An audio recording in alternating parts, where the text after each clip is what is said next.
Hello, good evening everyone. आवाज आ रही है सबको? Yes sir. Good evening sir. ठीक। आज स्ट्रेंथ कम क्यों? फिजिक्स इसके पहले किसकी क्लास थी? केमिस्ट्री। Sir chemistry. केमिस्ट्री की सर। उसमें कितने आए थे बच्चे? तब आए थे सर 25 तक थे। 25 तक। अच्छा,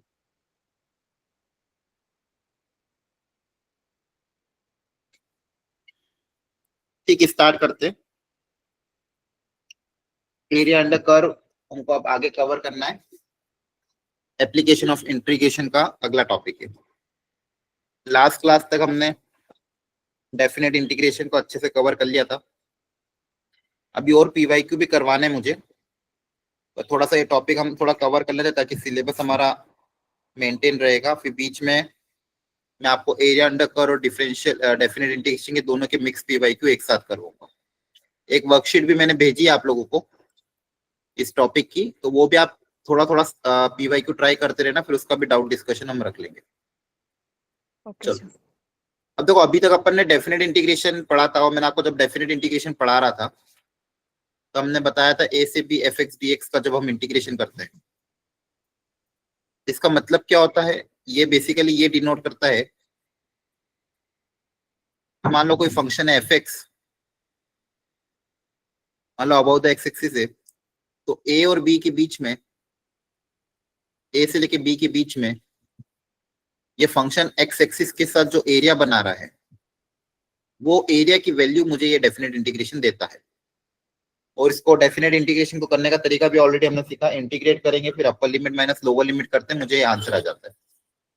ठीक है, तो ये इंटीग्रेशन डेफिनेट इंटीग्रेशन हमें आता है। डेफिनेट इंटीग्रेशन के अलग अलग तरीके हैं। एक इंडेफिनेट का मान लो यूज करके इंटीग्रेट करो, फिर आप प्रॉपर्टीज आपके पास बहुत सारी, उन प्रॉपर्टीज का यूज करके हमने बहुत सारे इंटीग्रेशन सीखे हैं, तो वो सारा तो हमको आना ही चाहिए, और इंडेफिनेट के फॉर्मूले पता होना चाहिए, तभी हम ये चैप्टर अच्छे से कर पाएंगे। एक चीज और हमने वहां पे ऑब्जर्व करी थी कि जब डेफिनेट इंटीग्रेशन हम जब करते थे तो वैल्यू साइन के साथ आती थी। जैसे मैंने आपको समझाया भी था एक एग्जांपल लेके लास्ट टाइम पे, कि जैसे मैं अगर साइन एक्स का इंटीग्रेशन करूंगा 0 से 2 पाई में, तो इंटीग्रेशन करने के बाद इसका आंसर 0 आ रहा था। अब आंसर 0 आ रहा है, इसका ये मतलब नहीं कि एरिया 0 है। आंसर 0 क्यों आ रहा था, इसका कारण क्या था, कोई बताएगा? जैसे इसका इंटीग्रेशन करोगे तो आएगा, इंटीग्रेशन क्या आएगा, माइनस कॉस एक्स, सॉरी, हाँ माइनस कॉस एक्स। फिर कॉस का upper limit minus lower limit करोगे तो 1 - 1 0 आ रहा है। तो 0 से क्या मतलब है आपका, बताओ? Sir average area. हाँ, एवरेज बोल सकते हैं, या फिर ज्यादा अच्छा क्या है यहाँ पे, कि जितना एरिया पॉजिटिव पार्ट में है उतना ही सेम एरिया नेगेटिव पार्ट में भी है। जैसे पॉजिटिव Yes, पार्ट sir. का एरिया 2 है, और नेगेटिव पार्ट का एरिया मतलब एरिया, सॉरी, पॉजिटिव पार्ट का इंटीग्रेशन करोगे तो आंसर 2 आएगा 0 से पाई में, और पाई से 2 पाई में इंटीग्रेट करोगे तो आंसर आएगा -2। तो डेफिनेट इंटीग्रेशन वैल्यू साइन के साथ लेता है। तो अगर ग्राफ आपका एक्स एक्सिस के नीचे होगा तो डेफिनेट इंटीग्रेशन का आंसर नेगेटिव आएगा। ठीक है, लेकिन वहीं पे अगर मैं पूछता एरिया अंडर कर्व, वहीं पे अगर ये क्वेश्चन होता, find the area enclosed by y equal to sin x with x axis from 0 to 2 पाई, अगर ये क्वेश्चन एरिया अंडर कर्व में आता कि भाई बताओ y equal to sine x, x axis के साथ कितना एरिया बना रहा है, तो आप क्या करते, 2 + 2 क्या करते थे, 4। मतलब जो नेगेटिव पार्ट का एरिया रहता है उसको भी पॉजिटिव मान के ऐड कर देता है, क्योंकि एरिया तो मुझे ऐड करना ही है, हाँ, है ना? Yes, sir. ये समझ में आ रहा है यहाँ तक? ठीक है। अभी Yes, sir. Definite integration area under curve क्यों आया, इसके पीछे का फंडामेंटल लॉजिक क्या था, थोड़ा सा उसका आइडिया ले लेते हैं। ठीक है, अच्छा, इस चैप्टर का वेटेज एक क्वेश्चन होता ही है इसमें से। ठीक है, एक क्वेश्चन इस चैप्टर में से आता है। ठीक है, हमको बहुत सारी चीजें हमको देखनी है, जेई मेंस में 1 क्वेश्चन आपको इस चैप्टर से मिल जाए। और जनरली वो जो क्वेश्चन है ज्यादातर केस में इनइक्वालिटीज पे आता है, या तो इनइक्वालिटीज पे बेस्ड, या फिर स्टैंडर्ड कर्व, इसी पे बेस्ड आता है। ठीक है, ओके। अब इस चीज को थोड़ा समझते हैं।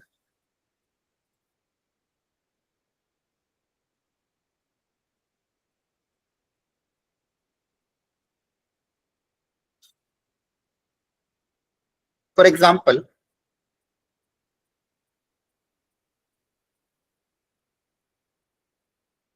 एफ एक्स का इंटीग्रेशन ए से बी, इसका मतलब क्या है? जैसे मान लो ये कोई कर्व है, इसका मुझे इंटीग्रेशन करना क्या बोला गया, ए से बी के बीच में। अब एरिया अंडर कर्व में क्या कॉन्सेप्ट सीखेंगे, देखो ध्यान। सबसे पहले मैं कर रहा हूँ कि कोई ना कोई कर्वीलिनियर पाथ है, थोड़ा सा इसको मैं और कर्व बना देता हूँ। अब मैंने क्या करा, यहाँ पे एक रेक्टेंगल कंसिडर किया। मान लो इस बहुत स्मॉल साइज का एक रेक्टेंगल कंसिडर कर रहा हूँ। ये जो रेक्टेंगल की विड्थ है बहुत छोटी है, टेंडिंग टुवर्ड्स 0 ही है। यहाँ पे तो यही है, ऊपर भी इतना इतना इतना वो है कि मतलब ये आप ऐसे इसको रेक्टेंगल कंसिडर कर सकते हो, और रेक्टेंगल जिसकी विड्थ बहुत छोटी है, ठीक है। अच्छा, स्मॉल लेंथ को मैं dx भी बोल सकता हूँ। dx का मतलब क्या है, small length along x axis. x axis के अलोंग अगर आपको स्मॉल लेंथ कंसिडर करनी है तो उसको dx बोल सकते हैं। अच्छा, अलग अलग रेक्टेंगल, आप रेक्टेंगल तो कहीं भी कंसिडर कर सकते हैं, तो मान लो यहाँ कंसिडर कर सकते हो। अलग अलग रेक्टेंगल की हाइट अलग अलग होगी, तो ये जो लेंथ ये वेरिएबल है, इस वेरिएबल लेंथ को y बोल दिया। इस वेरिएबल लेंथ को क्या बोल दिया मैंने, y। y। यहाँ पे आप a से b के बीच में जितने भी रेक्टेंगल कंसिडर करोगे सबकी हाइट अलग अलग आएगी। विड्थ को dx बोल दिया, लेंथ को y बोल दिया। तो इस छोटे से रेक्टेंगल का एरिया अगर मैं पूछूंगा, इसका एरिया क्या आएगा, एरिया ऑफ रेक्टेंगल कितना होता है, y into dx। हाँ very good. Length into breadth होता है। इस छोटे से रेक्टेंगल का एरिया कितना आ जाएगा, लेंथ इंटू विड्थ। क्लियर है? yes sir। अब मैं अगर आपको ये बोलूं कि ऐसे ऐसे सारे छोटे छोटे रेक्टेंगल को, ऐसे जितने भी छोटे छोटे रेक्टेंगल है ए से बी के बीच में, उन सबको अगर मैं ऐड कर दूं, ठीक है, उन सबको अगर मैं ऐड कर दूं ए से लेके बी तक, तो addition is nothing but integration. Integrate करना मतलब इकट्ठा करके ऐड करना। तो अगर ऐसे ही सारे रेक्टेंगल को, ये जो एक रेक्टेंगल का ये है, ऐसे ही सारे रेक्टेंगल को अगर मैं ऐड कर दूं मतलब इंटीग्रेट कर दूं। ये इंटीग्रेशन मतलब क्या है, एडिशन। इंटीग्रेट करना मतलब ऐड करना। कहां से कहां तक ऐड कर दूं, ए से लेके बी तक ऐड कर दूं, तो मुझे क्या मिलेगा, मुझे मिल जाएगा एरिया ऑफ कर्व, है ना, from a to b. yes sir। ये सारे रेक्टेंगल का एडिशन अप्रोक्सीमेटली मुझे इस कर्व का एरिया दे देगा, है ना। yes अब sir। तक अपने पास क्या हो रहा था, इसके पहले जितने भी फिगर थे सारे स्टैंडर्ड थे। कभी सर्कल आ गया, कभी रेक्टेंगल आ गया, कभी ट्राइंगल आ गया, स्क्वायर आ गया, तो उनका एरिया निकालना मेरे लिए आसान था। स्टैंडर्ड फॉर्मूला अप्लाई करते हैं, आंसर आ जाता है। लेकिन अगर कर्वीलिनियर पाथ हो, कर्वीलिनियर पाथ हो, जैसे मान लो आपने देखा होगा, मान लो कोई पार्क है, कोई खेत है, हो सकता है वो एग्जैक्टली रेक्टेंगल ना हो, कर्वीलिनियर हो थोड़ा बहुत, तो कर्वीलिनियर पाथ के लिए कैसे एरिया निकालेंगे, उस केस में फिर मुझे कहीं ना कहीं इंटीग्रेशन का सहारा लेना पड़ा। ठीक है, तो मैं क्या करूंगा, बस उसका इंटीग्रेट कर दूंगा। अब इस पूरे चैप्टर में दो ही चीज काफी इंपॉर्टेंट है। क्या आप ये जो इसको मैं बोलूंगा स्ट्रिप, ये जो स्ट्रिप ले रहे हैं अपन, छोटी सी रेक्टेंगल की स्ट्रिप, ये वर्टिकल ले रहे कि हॉरिजॉन्टल ले रहे हैं। अगर वर्टिकल लेंगे तो इंटीग्रेशन क्या होगा, y dx, मतलब y का इंटीग्रेशन करेंगे x के रेस्पेक्ट में अगर वर्टिकल लेंगे तो मुझे पूरे फंक्शन को y की वैल्यू रखनी पड़ेगी यहाँ पे x के टर्म्स में, और इंटीग्रेशन x के रेस्पेक्ट में होगा, और लिमिट भी x एक्सिस से देगी कि x कहां से कहां तक लाई कर रहा है ना। तो एक होती है आपकी वर्टिकल स्ट्रिप और एक होती है हॉरिजॉन्टल स्ट्रिप। अब आपको धीरे धीरे जब जैसे जैसे चैप्टर आगे बढ़ेगा, आपको क्वेश्चन से खुद से जज करना पड़ेगा भी किसको लेने में ज्यादा फायदा है, वर्टिकल स्ट्रिप ले, हॉरिजॉन्टल स्ट्रिप ले। मान लो एक कर्व ऐसा आ गया और इस बार लिमिट्स आपको y पे दे दी, c से d, तो इस केस में मुझे हॉरिजॉन्टल स्ट्रिप लेने में फायदा होगा। तो हॉरिजॉन्टल स्ट्रिप अगर मैं लूंगा तो हॉरिजॉन्टल स्ट्रिप कैसे दिखेगी, छोटा सा रेक्टेंगल, अब y एक्सिस के अलोंग स्मॉल लेंथ को हम बोलते हैं dy, और x के अलोंग कोई भी जनरल लेंथ को मैंने x बोल दिया। इसी तरह से इस रेक्टेंगल का एरिया कितना आ जाएगा, x इंटू dy, इस छोटे से रेक्टेंगल। ऐसे सारे रेक्टेंगल को ऐड करना है कहां से कहां तक, c से d, तो मुझे क्या मिल जाएगा, एरिया अंडर कर्व मिल जाएगा, है ना। तो यहाँ पे मैंने क्या लिया, हॉरिजॉन्टल स्ट्रिप। तो यहाँ पे इंटीग्रेशन किसके रेस्पेक्ट में होगा, y के रेस्पेक्ट में, तो पूरा फंक्शन y के टर्म्स में कन्वर्ट होगा और y के रेस्पेक्ट में इंटीग्रेट करो। यहाँ पे वर्टिकल स्ट्रिप में इंटीग्रेशन किसके रेस्पेक्ट में हो रहा है, x के रेस्पेक्ट। क्लियर हो रहा है, थोड़ा बहुत समझ में आ रहा है? Yes, sir. Yes, sir. So, ठीक है, ये फंडामेंटल कॉन्सेप्ट धीरे धीरे अच्छे से सीखना है। हो सकता है आपकी स्कूल में भी कवर हो गया, लेकिन हमको प्रॉपर्ली इस चैप्टर को कवर करना है। ये चैप्टर आप इजी कैटेगरी में डाल सकते हो, अगर इस चैप्टर से इजी क्वेश्चन आया तो डुएबल रहेगा, तो आपको छोड़ के नहीं आना है, बस ये ध्यान रखना है। एक हो गया वर्टिकल स्ट्रिप, ये हो गया एक हॉरिजॉन्टल स्ट्रिप का मेरे फंडामेंटल नॉलेज दीजिए। अब कभी कभी क्या होगा, मान लो कोई कर्व आपको एक्स एक्सिस के नीचे दे दे,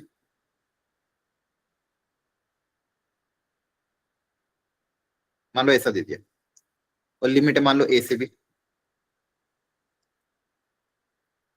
अभी भी इसका जो एरिया आएगा, आप इसको इंटीग्रेट करोगे ए से b f x d x, और अब जो आंसर आएगा ये क्या आएगा, नेगेटिव आएगा। अगर आपको एरिया निकालना है तो क्या करना पड़ेगा, इसको पॉजिटिव में कन्वर्ट करना पड़ेगा। तो पॉजिटिव में कैसे कन्वर्ट करेंगे, मॉड लगा देंगे। क्या लगा देंगे, मॉड।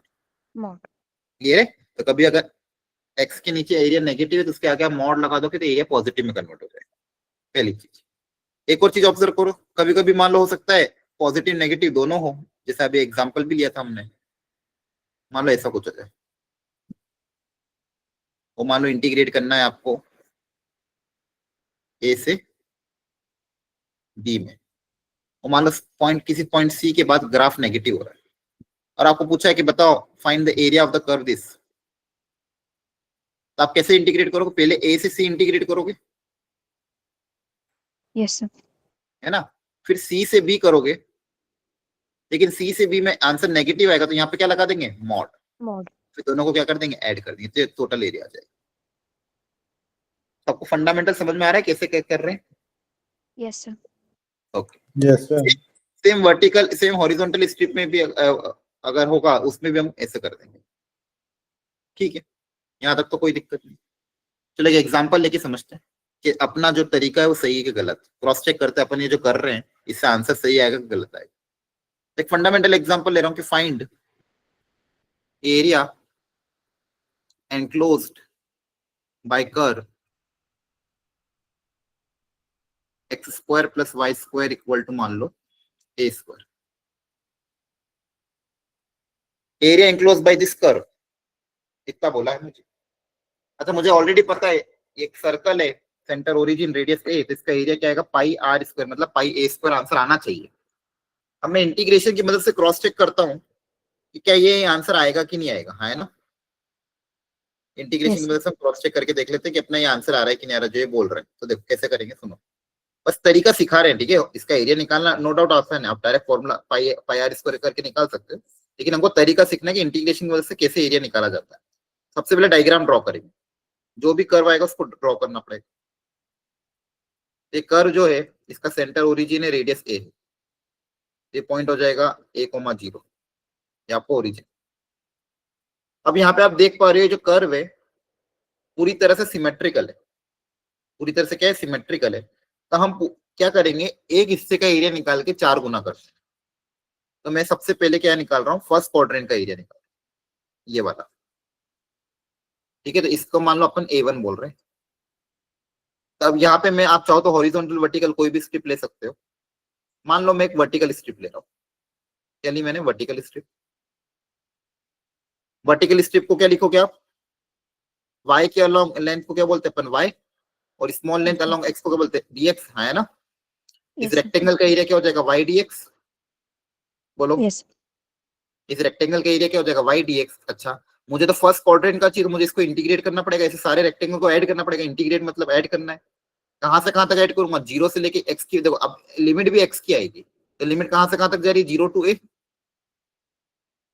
Yes, sir. हमारा तो यहां से मेरे पास क्या आएगा, फर्स्ट क्वाड्रेंट का एरिया आएगा, 0 to a y dx। अच्छा, y की वैल्यू यहां से निकाल लेते हैं। अब y की वैल्यू कहां से निकालो, कर्व की इक्वेशन से निकालनी पड़ेगी। तो कर्व क्या है, x square plus Y square equal to a square, so y square equal to a square minus x square. So y की वैल्यू आएगी plus minus under root of a square minus x square, plus minus. अब since मैं first quadrant की बात कर रहा हूँ इसलिए पॉजिटिव ले लेता हूँ, फर्स्ट क्वाड्रेंट में वाई पॉजिटिव है, ये आया। अब देखो, अब यहाँ पे सारा खेल इंडेफिनिट इंटीग्रेशन का आ जाएगा। इसके बाद आपको इसका फॉर्मूला पता होना चाहिए। आपको याद होगा तो रूट क्वाड्रेटिक के फॉर्मूले भी सिखाए थे, है ना? रूट क्वाड्रेटिक का Yes, sir. फॉर्मूला आपको पता होना चाहिए। तो कोई बताएगा इसका इंटीग्रेशन का फॉर्मूला क्या आएगा? याद है? Root quadratic x by 2 under root of a square minus x square plus a square by 2 sine inverse x by a। ये फॉर्मूला याद होना चाहिए। x by 2 under root of a square minus x square plus a by 2 sine inverse of x by a square by 2 होता था, है ना? हाँ, a square by 2 plus sine inverse of x by a। और limit कहां से कहां तक बोलिए? 0 to a। तो ये इसका इंटीग्रेशन का फॉर्मूला याद है आपको? फॉर्मूला पता होना चाहिए, नहीं तो फिर अगेन इस चैप्टर में स्ट्रगल करोगे। मैंने बहुत बार बोल चुका हूँ ऑलरेडी, इनडेफिनिट इंटीग्रेशन के शॉर्ट नोट अब तक बन जाने चाहिए, अदरवाइज तो फिर आपको हर चैप्टर, इस पूरे चैप्टर में दिक्कत आएगी और अगले चैप्टर डिफरेंशियल इक्वेशन में फिर से दिक्कत आएगी। बिना फॉर्मूले के कर ही नहीं पाओगे आप। चलो अब इसमें अपर लिमिट रख दो।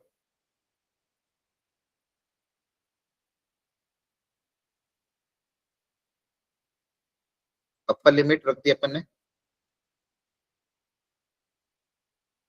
माइनस लोअर लिमिट, तो ये तो 0 हो जाएगा, और साइन इनवर्स 0 भी 0 होता है, तो लोअर लिमिट क्या आ गई? 0 आ गई। अब देखो यहाँ से क्या बच रहा है, ये भी 0 हो गया, ए स्क्वायर माइनस स्क्वायर। अच्छा, यहाँ पे x की जगह a रखना था, भूल गया मैं। Sign inverse x by a है, तो क्या हो जाएगा? a by a। x की जगह क्या आ गया? a by a। a by a मतलब कितना होगा? 1। साइन इनवर्स 1 मतलब पाई बाई 2। साइन इनवर्स 1 कहाँ पे आता है? पाई बाई 2 पे तो आता है। Yes, Yes, sir. sir. Finally a1 कितना आया मेरे पास? पाई a स्क्वायर बाई 4। क्या आया? Pi square by 4। और टोटल एरिया कितना होगा? 4 of a1, 4 4 Guna, Yes, sir. तो 4 into pi a square by 4, answer कितना आ जाएगा? पाई a। एग्जैक्टली करेक्ट आ रहा है जो हमारा ओरिजिनल था, और यहीं से भी वही आ रहा है। अब आइडिया लग गया कैसे करना है? Properly Yes, sir. Vertical strip या हॉरिजॉन्टल स्ट्रिप, जो भी क्वेश्चन की रिक्वायरमेंट है उससे करना। अच्छा, यहाँ पे आप हॉरिजॉन्टल स्ट्रिप लेके भी करते तो भी आंसर सेम आता, कुछ फर्क नहीं पड़ता। इस तरह से आपको इसका एरिया निकालना है।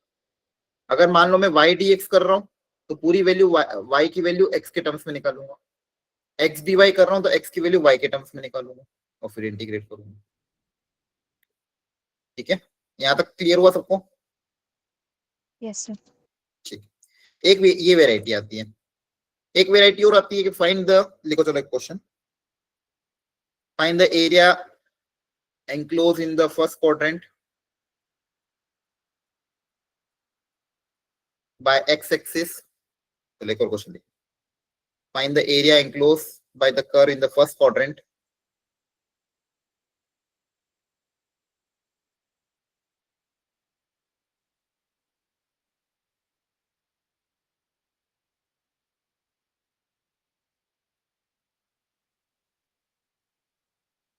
कर्व है बाय एक्स एक्सिस। कर्व की इक्वेशन है x square plus Y square equal to 32 and the line y equal to x. तो आपके पास यहाँ पे 3 कर्व है, एक तो x axis, x square plus Y square equal to 32, और एक लाइन है y इक्वल टू। ये तीनों मिला के क्या एरिया इंक्लोज कर रहे हैं ये आपको पता करना है। क्वेश्चन समझ में आया कि नहीं आया? सर एक बार और समझा दी। हाँ, क्वेश्चन ये है कि find the area of the region in the first quadrant enclosed by x axis, the line y equal to x and this circle. ये सर्कल, ये लाइन और y axis, sorry x axis, ये तीनों curve first quadrant में कितना area enclose कर रहे हैं उसकी वैल्यू हमें निकालनी है। तो इसके लिए सबसे पहले आपको डायग्राम ही बनाना पड़ेगा, बिना डायग्राम के तो इस पूरे चैप्टर में कुछ हो ही नहीं पाएगा। और इसके लिए स्टैंडर्ड कर्व के डायग्राम आपको आना चाहिए। सबसे पहले इस सर्कल को बना लेते हैं, centre origin radius under root 3 under root 32,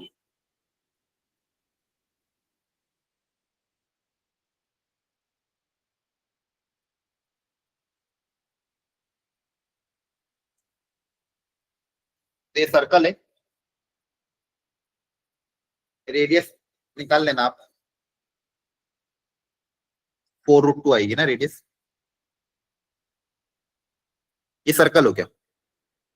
second है line y equal to x, तो इसको भी ड्रॉ करो। ठीक है, थोड़ा सर्कल ढंग से ड्रॉ करना है, यहाँ पे थोड़ा सा मुझसे ढंग से ड्रॉ नहीं हुआ है, आपको नहीं तो क्लैरिटी नहीं दिखेगी।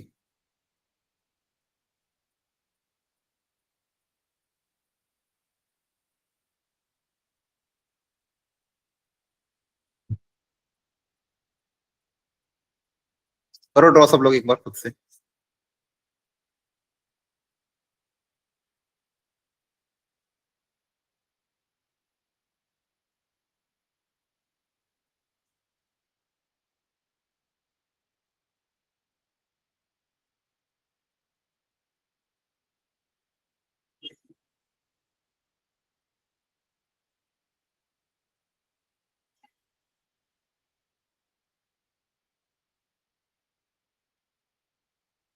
मान लो ऐसा कोई ग्राफ इसके ड्रॉ किया, ठीक है अभी के लिए। अब आपको ये हो गया, और तीसरी चीज क्या है, एक्स एक्सिस। एक्स एक्सिस कौन सी है ये? अब ये जो येलो, ब्लू, व्हाइट और ग्रीन, इन तीनों के बीच में एरिया दिख रहा है आपको, कौन सा है बताओ? Yes, ठीक है, आपको दिख रहा होगा इन तीनों के बीच में कौन सा एरिया आ रहा है, ये वाला एरिया है ना, yes, sir. ये वाला एरिया। ठीक है, अब इस एरिया को मुझे निकालना है, ये वाला एरिया। अब देखो प्रॉब्लम क्या है, अब यहाँ पे आपके पास दो चीज है, या तो वर्टिकल स्ट्रिप लोगे या हॉरिजॉन्टल स्ट्रिप लोगे। सुनना ध्यान से, बहुत अच्छा क्वेश्चन है। अगर वर्टिकल स्ट्रिप ली, तो जब भी हम वर्टिकल स्ट्रिप लेते हैं तो मुझे ये ध्यान रखना पड़ता है कि dx में तो चलो कुछ नीचे तक dx सबका सेम है, ऊपर भी जब मैं y लेता हूं तो y के लिए भी y सेम होना चाहिए ना। जैसे यहां से लेके यहां तक तो y सेम है, यहां से लेते यहां तक तो y क्या रहेगा आपका, y इक्वल टू एक्स के बराबर। लेकिन जैसे इसके आगे जाऊंगा मेरे कर्व का y चेंज हो जाएगा, समझ में आ रहा है? Yes, sir. रेक्टेंगल का अगर आप इंटीग्रेट करोगे 0 से लेके 4√2 तक, तो यहां से लेके यहां तक, तो इस पॉइंट तक तो y आपका सेम है, लेकिन इस पॉइंट के बाद आपका y जो है वो तो चेंज हो जाएगा, क्योंकि कर्व भी चेंज हो रहा है। ठीक है, तो y आपका क्या हो जाएगा, चेंज। तो आपको ये थोड़ा ध्यान रखना पड़ेगा कि y पूरा सेम। अब जैसे इसके पहले जो भी कर्व थे, यहाँ पे अगर आप वर्टिकल स्ट्रिप लो या हॉरिजॉन्टल स्ट्रिप लो, यहाँ पे जैसे वर्टिकल स्ट्रिप लो तो यहाँ से लेके यहाँ तक आपका y सेम ही था, कर्व का y यही था ना, एक ही कर्व था। यहाँ पे भी एक ही कर्व आ रहा है, यहाँ पे भी एक ही कर्व आ रहा है, तो यहाँ पे आपको कोई दिक्कत नहीं है, ऊपर से लेके नीचे तक डायरेक्ट इंटीग्रेट करोगे।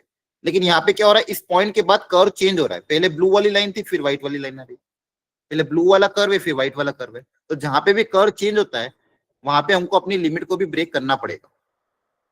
आपको समझ में आ रहा है? Yes, sir. अगर वर्टिकल स्ट्रिप ली तो लिमिट को ब्रेक करना ही पड़ेगा। तो यहाँ पे अगर दोनों से इसको करके दिखाऊंगा आपको। वर्टिकल अगर स्ट्रिप ली तो यहाँ का एरिया और यहाँ पे जो y आएगा दोनों डिफरेंट आएगा, तो आपको क्या करना पड़ेगा, इस पॉइंट के अबाउट लिमिट को ब्रेक करना पड़ेगा। तो देखो सबसे पहले मेरा एरिया अंडर कर्व क्या आएगा, ये वाला एरिया आएगा जो मैं अभी शेड करके दिखाया था। ये एरिया कहां से कहां तक है, 0 से 4√2 तक है एफ एक्स डी एक्स, या फिर सॉरी वाई डी एक्स, 0 से 4√2 वाई डी एक्स। अब आपकी लिमिट ब्रेक होगी यहाँ पे। अब ये पॉइंट कैसे पता करें, तो ये पॉइंट पता करने के लिए आपको देखना पड़ेगा कि कौन कौन से कर्व, ये लाइन और ये सर्कल इंटरसेक्ट कर रहे हैं, वही तो ये पॉइंट है, उसी पॉइंट का एक्स कोऑर्डिनेट है। तो लाइन और सर्कल जिस पॉइंट पे इंटरसेक्ट कर रहे हैं उसका एक्स कोऑर्डिनेट पता करना है। तो लाइन क्या है, y इक्वल टू एक्स, और सर्कल क्या है, x² plus y² equal to 32।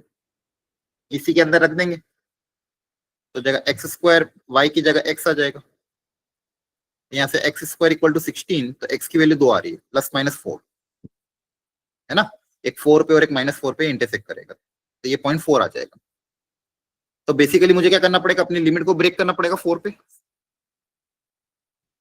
आया ना, 0 से 4 और 4 से 4√2। अब 0 से 4 का y 0 से 4 के के लिए 0 से 4 का y रखेंगे और 0 से 4 रूट 2 के लिए 0 से 4 रूट 2 वाला y रखेंगे। 0 से 4 में बताओ y की वैल्यू क्या है? y क्या है 0 से 4 में? y इक्वल टू x है। 0 से Yes, 4 में sir. कौन सा? ये ब्लू वाला कर्व है। इस ब्लू वाले कर्व के लिए y की वैल्यू क्या है? x के बराबर है, तो y की जगह x रख दिया। 4 से 4 रूट 2 में, 4 से 4 रूट 2 में ये वाला कर्व है। इस कर्व के लिए y निकालना पड़ेगा, तो वापस y क्या आएगा? Under root of 32 minus x square. आपको वो ये दोनों तरफ इंटीग्रेट करके अपर लिमिट में, अब इसके बाद तो इंटीग्रेशन का पार्ट है ना, लेकिन इसके पहले कौन सा लेना है कौन सा नहीं लेना है ये इंडेफिनेट में मैंने आपको सिखा दिया। अगर वर्टिकल स्ट्रिप लोगे तो ब्रेक करना पड़ेगा, क्योंकि एक पॉइंट के बाद दो अलग अलग कर्व आ रहे हैं। क्या समझ में आया आपको? Yes, sir. बाकी लोगों को भी आ रहा है? Yes sir. ठीक है। Yes, sir. यही क्वेश्चन अगर हॉरिजॉन्टल स्ट्रिप से करते तो देखते क्या मुझे चेंज करना पड़ता है क्या, देखते इसी कर्व को हॉरिजॉन्टल स्ट्रिप से सोच के दे।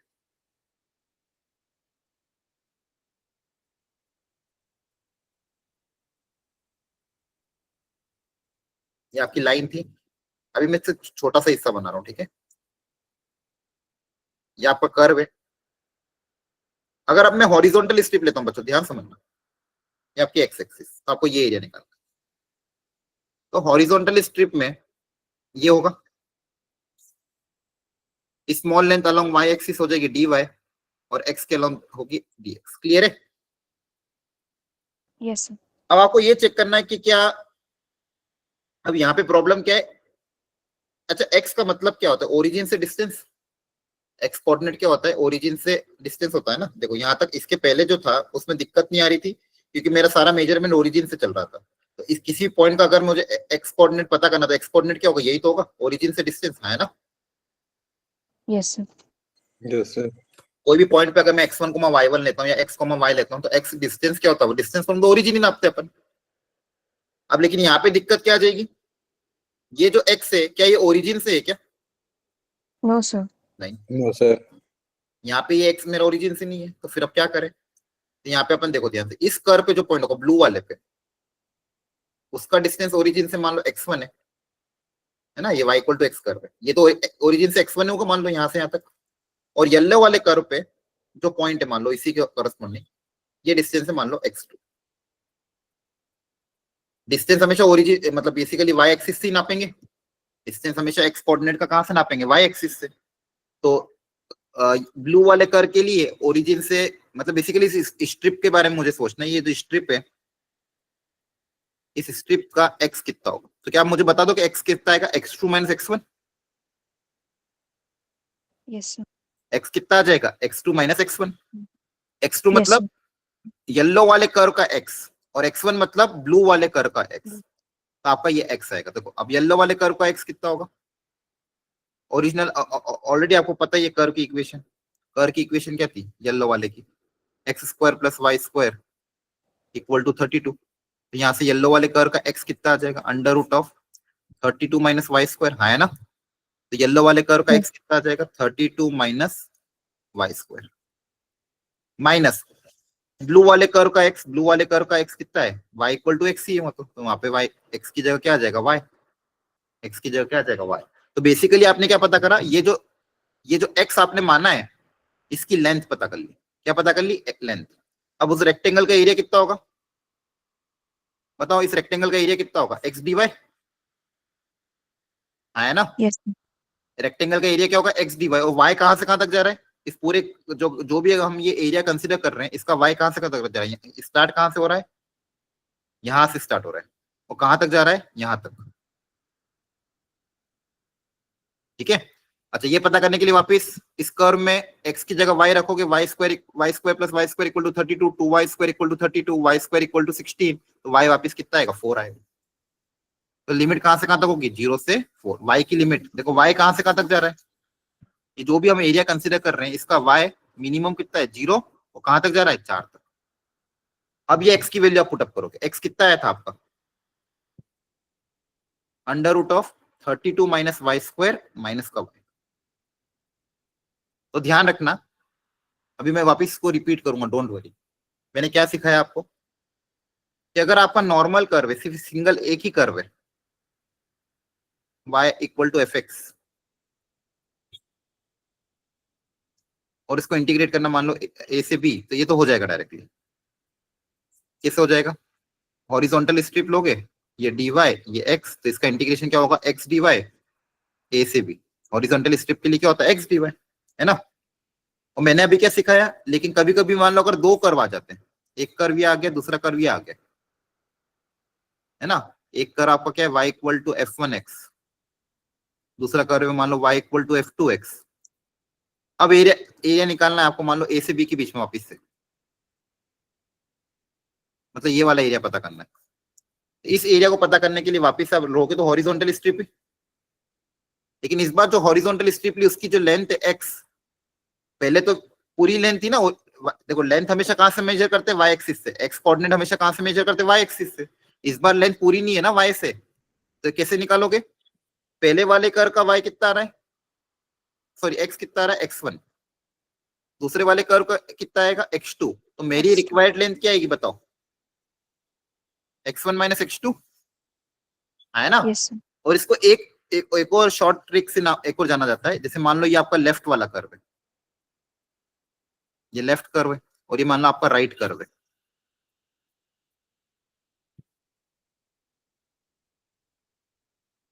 इसको शॉर्ट कैसे याद रखो कि जब भी दो कर्व आ जाए और वाई हॉरिजॉन्टल स्ट्रिप हो, जब भी दो कर्व आ जाए और हॉरिजॉन्टल स्ट्रिप हो, जब भी दो कर्व आ जाए और हॉरिजॉन्टल स्ट्रिप हो, वाई के अलोंग इंटीग्रेट कर रहे हैं, तो right curve minus left curve, right curve का एक्स माइनस लेफ्ट कर्व का एक्स, इसको ऐसे याद रखना, right curve minus left curve. अब जब भी मैं करूंगा, मान लो ऐसे दो फंक्शन आ रहे तो right curve minus left curve, समझ में आ रहा है? जैसे यहाँ पे भी राइट कर्व का वाई, सॉरी राइट कर्व से एक्स की वैल्यू और लेफ्ट कर्व से एक्स की वैल्यू, दोनों को सब्सट्रैक्ट कर देंगे। अब दोनों से चाहे हॉरिजॉन्टल स्ट्रिप लो या वर्टिकल स्ट्रिप लो, दोनों से आंसर क्या आएगा? अब देखो यहाँ पे दिक्कत नहीं थी क्योंकि यहाँ पे सारा मेजरमेंट एक्स एक्सिस से ही हो रहा था, तो ये भी एक्स Yes, है sir. ये भी एक्स है, तो यहाँ पे कोई दिक्कत नहीं थी। तो यहाँ पे डायरेक्टली आपने, sorry y, measurement x axis से हो रहा था, ये भी वाई था ये भी वाई था, तो यहाँ पे कोई दिक्कत नहीं। अगर मेजरमेंट एक्स एक्सिस या वाई एक्सिस से हो रहा है तो कोई प्रॉब्लम नहीं है, लेकिन अगर मान लो एक्स या वाई से नहीं हो रहा तो फिर आपको ऐसा सोचना पड़ेगा। सेम यहाँ पे मान लो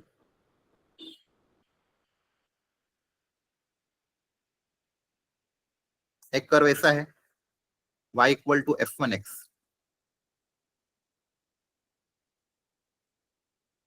दूसरा कर्व मान लो ऐसा कुछ है, y इक्वल टू f2x, और आपको इसका भी एरिया निकालना a से b के बीच में। a मान लो ये पॉइंट है, b मान लो ये पॉइंट है। आपको कौन सा एरिया पता करना है? बेसिकली ये वाला एरिया। अब इस एरिया को पता करने के लिए मान लो मैं वर्टिकल स्ट्रिप ले रहा हूँ। कौन सी स्ट्रिप ली? वर्टिकल। What? वर्टिकल स्ट्रिप के लिए वापस वही कहानी, x के अलोंग स्मॉल लेंथ को हम dx बोलते हैं, y के अलोंग लेंथ को क्या बोलते हैं? y। क्लियर है यहाँ तक? Yes, sir. अब वर्टिकल स्ट्रिप में प्रॉब्लम क्या है? वापस में डिस्टेंस, ये जो y है क्या ये x एक्सिस से मेजर हो रहा है? क्या नहीं है ना, x से मेजर नहीं हो रहा है। तो आपको क्या करना पड़ेगा? ऊपर वाले कर्व का ये होगा y1, नीचे वाले कर्व का ये क्या होगा? y2, और मेरा y की वैल्यू क्या आएगी? Y1 minus Y2. y1 minus y2। मेरा जो y आएगा वो क्या आएगा? ऊपर वाले कर्व का y माइनस नीचे वाले कर्व का y, फिर मेरा एरिया आएगा। तो जब भी इसे वर्टिकल स्ट्रिप लेते तो यहाँ के लिए फॉर्मूला क्या हो जाएगा? अपर कर्व माइनस लोअर कर्व। जब भी दो कर्व आ जाए तो क्या करोगे? अपर कर्व का y माइनस लोअर कर्व का y, No. और इंटीग्रेशन किसके रेस्पेक्ट में हो रहा है? वर्टिकल स्ट्रिप में x के रेस्पेक्ट में, dx, और लिमिट भी x की जा रही मान लो a से b। तो ध्यान रखना, वर्टिकल स्ट्रिप में x के अलोंग x के रेस्पेक्ट में इंटीग्रेट करते हैं, हॉरिजॉन्टल स्ट्रिप में y के रेस्पेक्ट में इंटीग्रेट करते हैं। अगर एक ही कर्व हुआ तो कोई दिक्कत नहीं है, x dy। दो कर्व हुए तो right curve minus left curve. अगर हॉरिजॉन्टल स्ट्रिप है तो फॉर्मूला क्या बनेगा? Right curve minus left curve. तो राइट कर्व की x की वैल्यू ध्यान रखना, अगर y के रेस्पेक्ट में करे तो सब कुछ यहाँ पे x की वैल्यू y के टर्म्स में लिखेंगे। तो राइट कर्व में x की वैल्यू y के टर्म्स में, माइनस लेफ्ट कर्व में x की वैल्यू, और यहाँ पे अपर कर्व माइनस लोअर कर्व। जब भी दो कर्व आएंगे तो यहाँ पे फॉर्मूला क्या बनेगा? Upper curve minus lower curve, upper curve का y माइनस लोअर कर्व का y। तो देखो दो फॉर्मूला याद कर लेना, right curve minus left curve और upper curve minus lower curve. Lower. ये पूरे चैप्टर की समरी थी एक्चुअली में।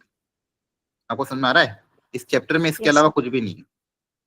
इसके अलावा बस आपको डेफिनेट इंटीग्रेशन के फॉर्मूले पता होना चाहिए, कर्व ट्रेसिंग थोड़ी बहुत आनी चाहिए। अगर ये ढंग से कर लोगे तो सारा काम हो जाएगा।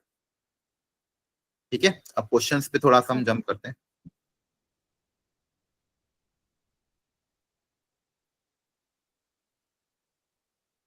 ये तो बहुत आसान क्वेश्चन है। देखो, क्या Y square equal to 4x का कर्व ध्यान है आपको कैसा होता था? अभी तो पढ़ा भी था, पैराबोला, इलिप्स, हाइपरबोला। तो y square equal to 4x standard parabola है, याद रखना ऐसा होता है। ठीक है, अब यहाँ पे कर्व हमको दिया हुआ है Y square equal to 9x। फिर इसको ड्रॉ कर लेते हैं। हमेशा पहले डायग्राम ड्रॉ करो, फिर लॉजिकली सोचो किस कौन सी स्ट्रिप लेने पे ज्यादा फायदा होगा। सॉरी, ये हो गया Y square equal to 9x। यहाँ पे वाई स्क्वायर इक्वल टू क्या है, 9 इंटू एक्स। मतलब find the area of the region bounded by the curve this from x equal to 1 to 4 and the x axis in the first quadrant. First quadrant में x axis के साथ कितना area बना रहा है 1 से लेके 4 में। क्लियरली अब यहाँ से बता दोगे, बताओ हॉरिजॉन्टल स्ट्रिप के vertical strip? Vertical. Vertical, clearly x की लिमिट गिवन है ना, तो वर्टिकली तो लोगे। Yes, sir. y के अलोंग लेंथ y होती है, small length along x dx होती है। तो वर्टिकल स्ट्रिप का इस छोटे से रेक्टेंगल का एरिया कितना आ जाएगा, y dx। और पूरे का एरिया करना तो इंटीग्रेट करना पड़ेगा, कहां से कहां तक चाहिए मुझे, 1 से 4। 1 से 4. अब यहाँ पे कोई दिक्कत नहीं है, x के साथ ही मेजर कर रहे हैं, x के अलोंग ही मेजर कर रहे हैं, x एक्सिस से मेजर कर रहे हैं, तो y लिखना है। अब y की वैल्यू वापस कर्व से निकाल लो, under root of 9x, root 9 3 बाहर आ जाएगा। रूट एक्स का इंटीग्रेशन क्या हो जाएगा, 1/2 प्लस 1 अपॉन 1/2 प्लस 1, लिमिट 1 से upper limit minus lower limit करोगे आपका आंसर आ जाएगा। ये फंडामेंटल क्वेश्चन। डायग्राम बनाया, देखा कहां से कहां तक इंटीग्रेट करना था, ऑलरेडी सब बता हुआ था, वैल्यू पुट अप कर आंसर निकल जाएगा। Is it clear everyone? Yes, sir. बाकी लोग? Yes, sir.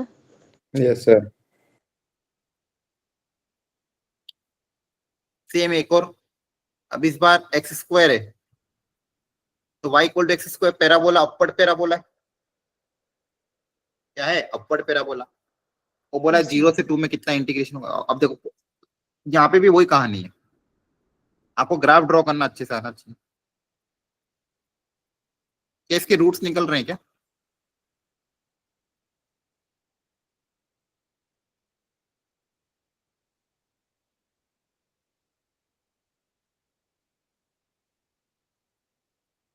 X square minus 2x minus x minus plus 2, x minus 2 x minus, तो दो रूट्स 2 और 1 है, चेक कर लेना एक बार। सही है, Yes, sir. तो पैराबोला रूट्स 2 और 1 है।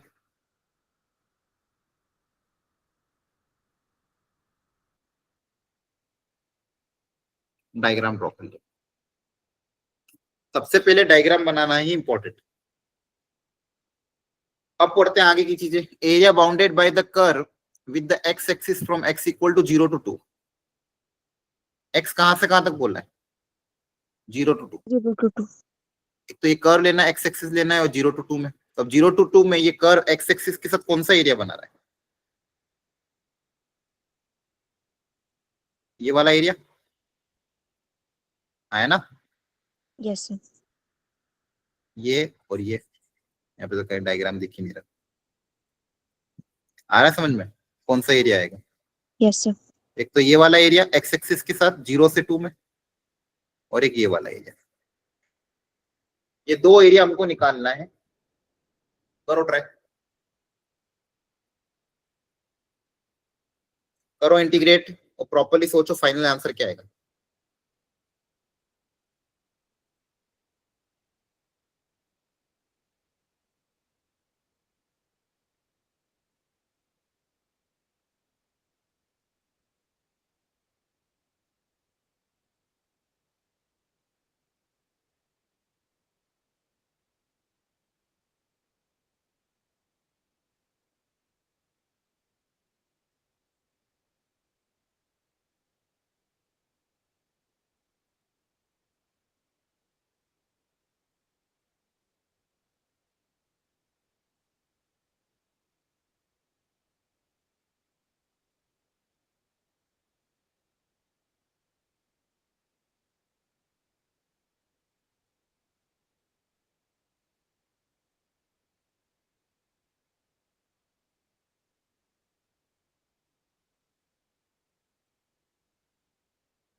कर रहे हो ट्राई?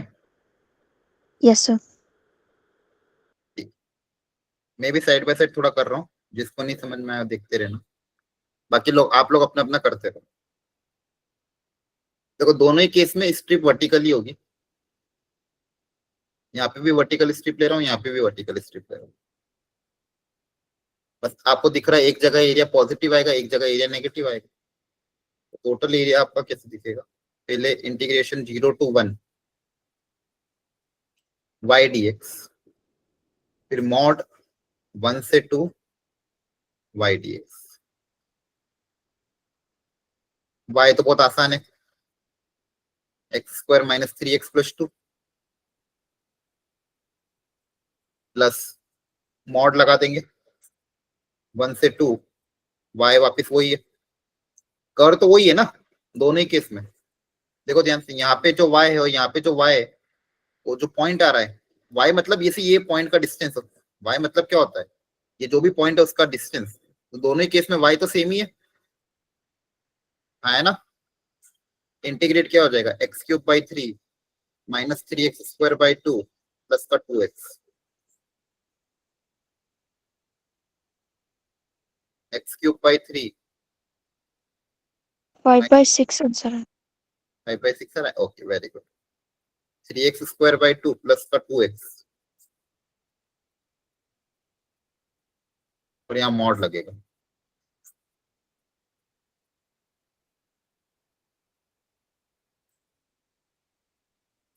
अब देखो ध्यान से, दोनों ही केस में इंटीग्रेशन सेम है, तो कैलकुलेशन देखो सेम ही आएगी लगभग। यहाँ पे करोगे अपर लिमिट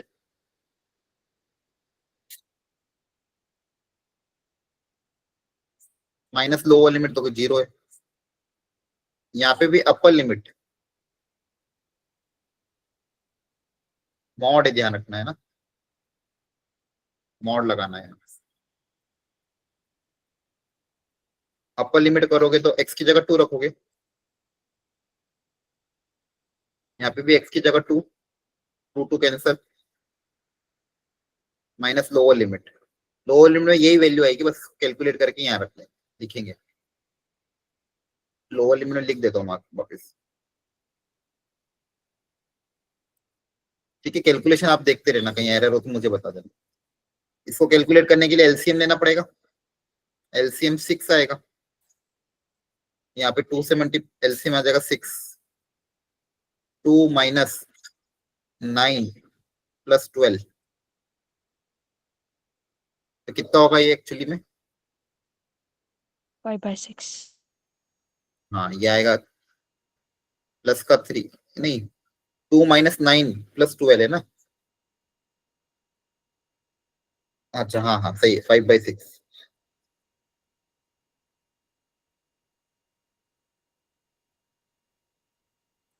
ये पार्ट भी कैलकुलेट कर लो, ये कितना आ जाएगा? 8/3 माइनस का 2, 8 माइनस 6/2, 2/3 आ रहा है, Yes, sir. ठीक है। तो ये वाला पार्ट कितना आ जाएगा? 2/3 माइनस 5/6 का मॉड, तो 2/3 माइनस 5/6 कितना होगा? 1/6 माइनस का 1/6 Yes, sir. है ना। तो ये माइनस का 1/6 प्लस 1/6 में कन्वर्ट होता है, तो फाइनल आंसर में क्या लिखोगे? 5/6 प्लस का 1/6, यहाँ पे माइनस 1/6 आएगा, मॉड पॉजिटिव हो जाएगा। आंसर कितना आएगा? 1 आ रहा है क्या? Yes, sir. ठीक है। देखो इसका Okay. यहाँ तक इंटीग्रेशन है। तो पहले अपन ने डायग्राम ड्रॉ किया प्रॉपरली, डायग्राम ड्रॉ करने के बाद प्रॉपरली लिमिट्स को ब्रेक किया और फिर इंटीग्रेट किया। समझ में आ रहा है आपको? Yes, sir. तो एनसीईआरटी की प्रैक्टिस जरूर कर लेना, ये भी सेम वैसे जैसे सर्कल का किया था, या होमवर्क है आपके लिए। एलिप्स का डायग्राम ड्रॉ कर दोगे, फर्स्ट क्वाड्रेंट का एरिया निकाल के 4 से मल्टीप्लाई कर देना,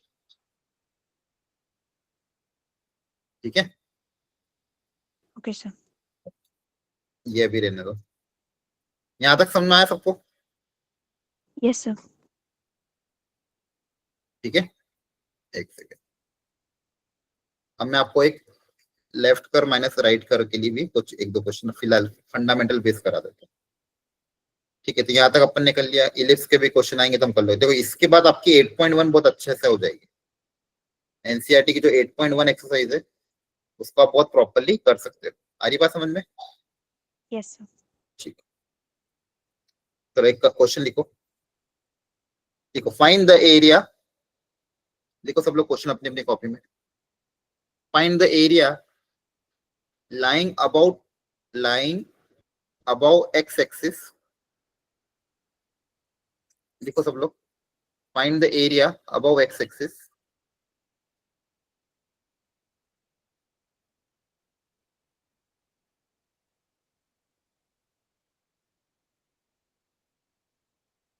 find the area lying above x axis and included between the circle x square plus y square equal to 8x, included between the circle x square plus y square equal to 8x,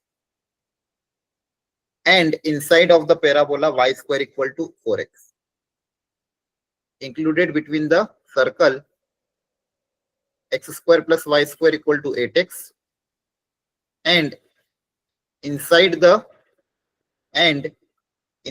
parabola y square equal to 4x, and inside the parabola y square equal to 4x। Parabola के अंदर circle के बीच में और x axis के ऊपर, diagram पहले draw करो और सोचो कौन सा एरिया आएगा, फिर मैं सिखाता हूँ।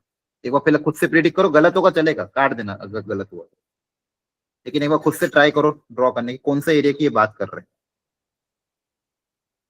और फिर ये भी थॉट प्रोसेस डेवलप करना मन में कि क्या क्या स्टेप्स होंगे करने के। सॉल्व भले ही मत करना, बस मन में ये सोचना इसको सॉल्व करने के क्या क्या तरीके होंगे।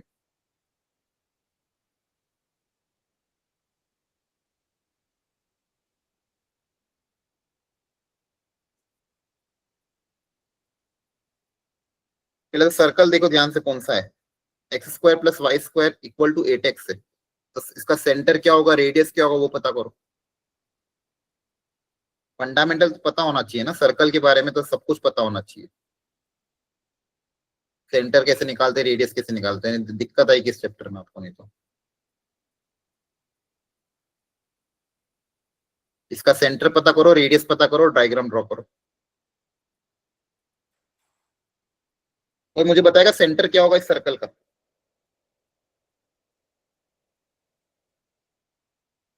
आपको आता है सेंटर रेडियस निकालना कि नहीं?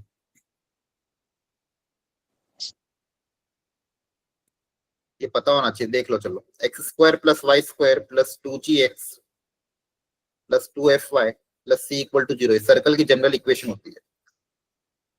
एक्स स्क्वायर का टर्म होता है, वाई स्क्वायर का टर्म होता है, दोनों को कोफिशिएंट 1 होता है। एक्स का टर्म, वाई का टर्म और कांस्टेंट टर्म।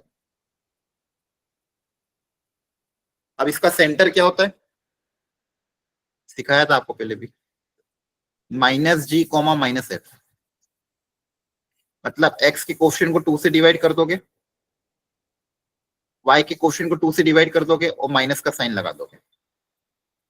तो याद रखना सेंटर होता है -g, इसको 2 से डिवाइड करके माइनस का साइन, इसको 2 से डिवाइड करके माइनस का साइन। और रेडियस का फॉर्मूला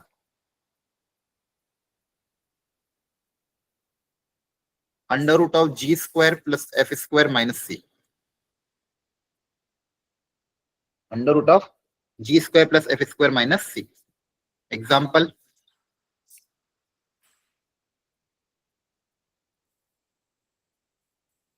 मान लो ये सर्कल है कोई, बताओ इसका सेंटर क्या होगा। -g, तो सबसे पहले x के कोफिशिएंट को 2 से डिवाइड करो। x के कोफिशिएंट को 2 से डिवाइड करोगे तो कितना आएगा, -2, और माइनस माइनस क्या हो जाएगा, +2। y के कोफिशिएंट को 2 से डिवाइड करोगे तो आएगा 3/2, और 3/2 के आगे माइनस लगा दो, तो ये सेंटर आ गया। या इस सर्कल का g कितना था, -2, f कितना है, 3/2। ठीक है, अब रेडियस का फॉर्मूला अप्लाई कर दो, √g² plus f² minus c। Under root of G square plus F square minus का सी, इससे आपका रेडियस आ जाएगा। सेम यहाँ पे भी सेंटर क्या होता है, माइनस जी कोमा माइनस एफ। जी कितना है, -8।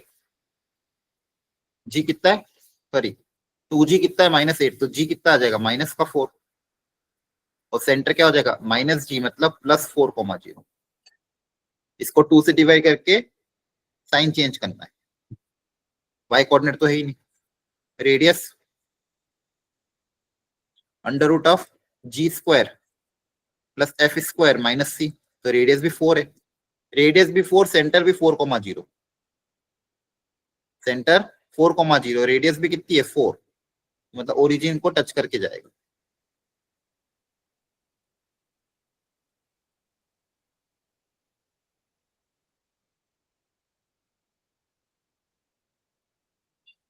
तो ये सर्कल बनाया, तो ये पता होना चाहिए कैसे ड्रॉ कर रहे हैं। दूसरा है आपका पैराबोला, वो तो आपको पता ही होना चाहिए, y² = 4x। अब बोला inside the parabola about the x axis and the circle, कौन सा एरिया आ जाएगा पैराबोला के अंदर, एक्स एक्सिस के ऊपर और सर्कल के अंदर, ये आ जाएगा, Yes, sir. है ना। अब इस एरिया को कैलकुलेट करने के लिए वापस से दिमाग लगाना पड़ेगा। इस पॉइंट के अगर वर्टिकल स्ट्रिप लोगे तो इस पॉइंट के अबाउट ब्रेक करना पड़ेगा, क्योंकि यहां के लिए y अलग है। आप वर्टिकल स्ट्रिप अगर ले रहे हो तो y dx, पहले यहां से लेके यहां तक इंटीग्रेट करेंगे, फिर यहां से लेके यहां तक इंटीग्रेट करेंगे। ये पॉइंट तो 4 है। अब ये पॉइंट पता करने के लिए दोनों कर्व को साथ में सोल्व करना पड़ेगा, दोनों कर्व को साथ में सोल्व करके x पता करना पड़ेगा। तो दोनों कर्व को साथ में सोल्व करो, तो y² की वैल्यू उठा के उस कर्व में रख देंगे।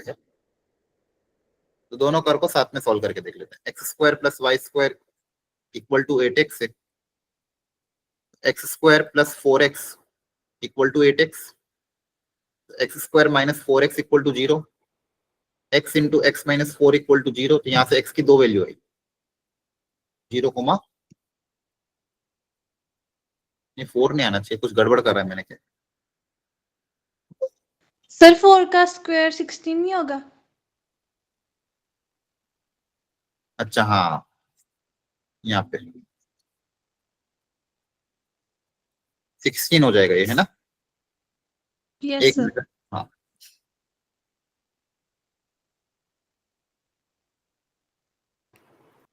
तो ये कितना आ जाएगा,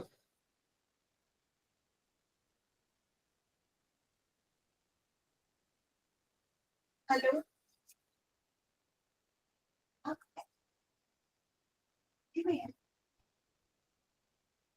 x² + 4x का होल स्क्वायर। एक बार चेक करो कहीं कैलकुलेशन एरर हो रहा है क्या। नहीं, 4x का होल स्क्वायर थोड़ी आएगा, सही लिखा था ना। x² + y² = 8x है, y² की जगह तो 4x ही तो है, हाँ है ना, = 8x। क्लियर है। अच्छा हाँ, ये Yes, गलती sir. कर दी, ये सर्कल का जो सेंटर है ये यहाँ पे 4 है, तो ये पॉइंट 8 आएगा ना। हाँ सही आ रहा था। सेंटर कहाँ पे था, 4,0 पे, तो रेडियस कितनी है, ये 4 + 4, ये पॉइंट 8 आएगा ना। Yes, sir. ठीक है, Yes, sir. Okay. ओके। अब देखो मतलब ये जो सिमेट्रिकली है कर्व, तो ये सेंटर के ऊपर ही जैसे इंटरसेक्ट कर रहा है। थोड़ा सा कर्व आपको ढंग से ड्रॉ करना पड़ेगा।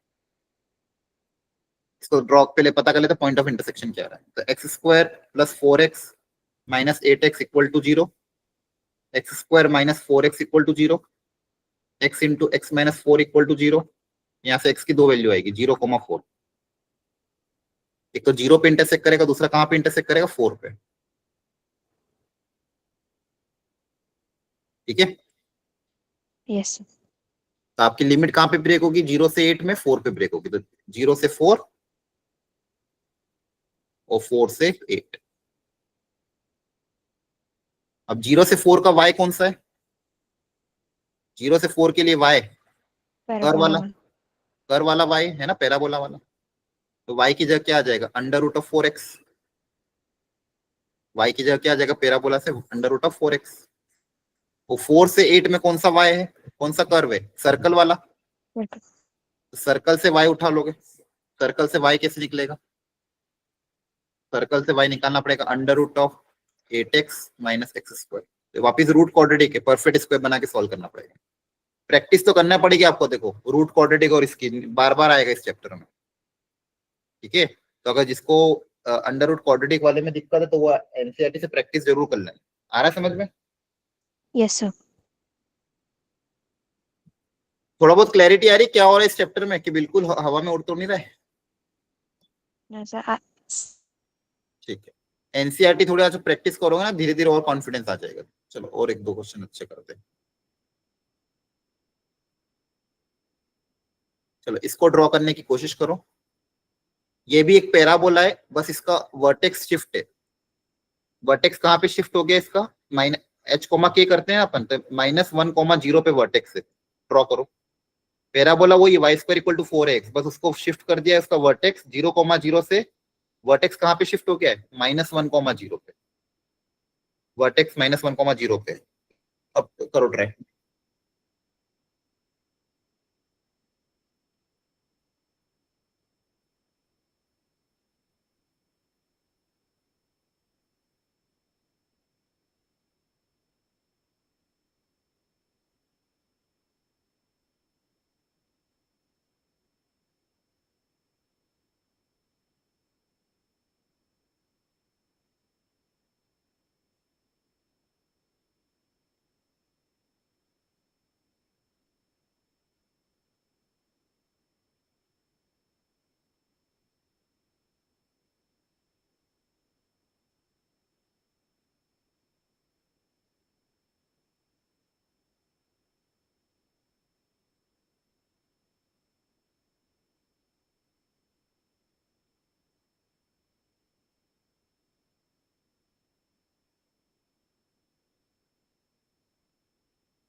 सॉरी बच्चों, लैपटॉप डिस्चार्ज हो गया था। आवाज आ रही है? Yes sir. सर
देखो अच्छा क्वेश्चन था, इसमें मेन देखो डायग्राम ही, अगर डायग्राम एक बार बन गया तो फिर तो डूएबल है।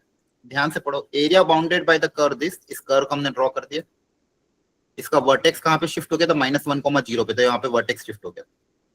अच्छा ये पॉइंट ये कहाँ पे वाई एक्सिस को कहाँ पे इंटरसेक्ट कर रहा पता करने के लिए क्या करते हैं, हमेशा एक्स को 0 रख दो तो पता चल जाएगा, ताकि मुझे आइडिया लग जाएगा 4 कहाँ पे आएगा। तो सबसे पहले मैंने ये पॉइंट पता करा, इस कर्व में एक्स की जगह 0 रख दिया तो y² = 4, तो y कितना आ गया 2, तो 2 पे इंटरसेक्ट कर रहा है। अब बोला है y किसके बीच में एरिया पूछा है, y एक्सिस और y = 0 से 4, तो y एक्सिस और y = 0 से 4 में कौन सा एरिया आ रहा है, y एक्सिस तो ये है देखो आपकी, है ना, ये y एक्सिस है आपकी, Yes, sir. और 0 से 4 में y एक्सिस के साथ कौन सा एरिया आ रहा है, ये वाला। क्लियर है? Yes, sir.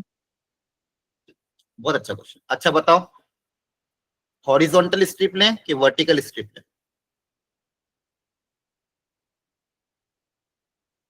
Horizontal, sir. Very good, क्योंकि देखो लिमिट y की दी है ना, y की लिमिट गिवन है तो हॉरिजॉन्टल ही लो, ताकि लिमिट भी y की पुटअप होगी, तो ये हो जाएगा dy x, इधर भी x dy, तो हॉरिजॉन्टल स्ट्रिप का एरिया क्या होता है, x dy।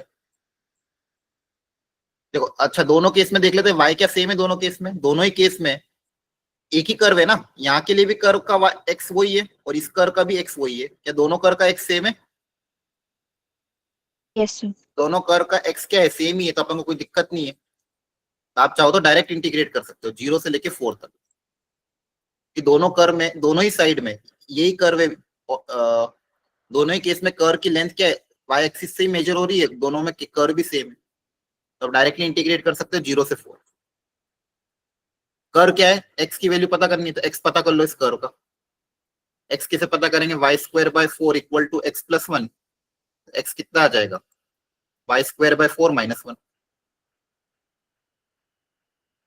dy, y² / 4 - 1 dy। Clear है? Yes, sir. लिमिट हो जाएगी 0 से 4।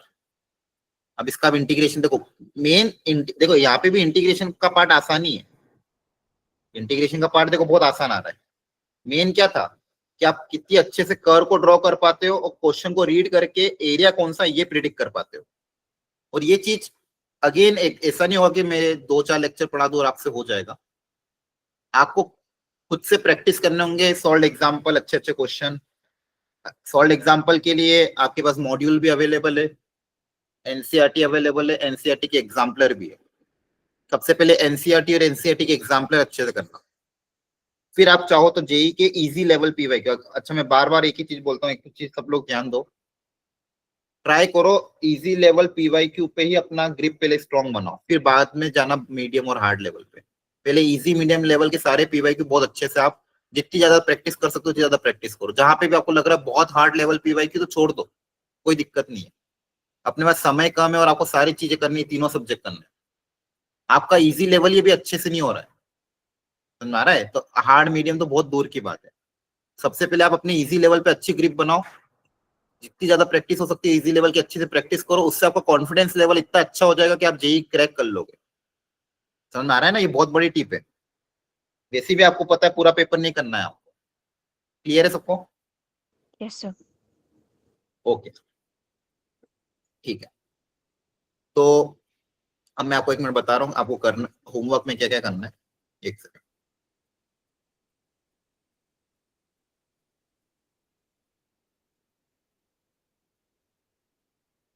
देखो ये आपका कर चैप्टर जो भी एनसीईआरटी है आपके पास, अगर एनसीईआरटी हो 8.1 को प्रॉपर्ली सॉल्व करना, आंसर पीछे से एग्जैक्ट मैच करना चाहिए, पूरा आखिरी तक सॉल्व करना।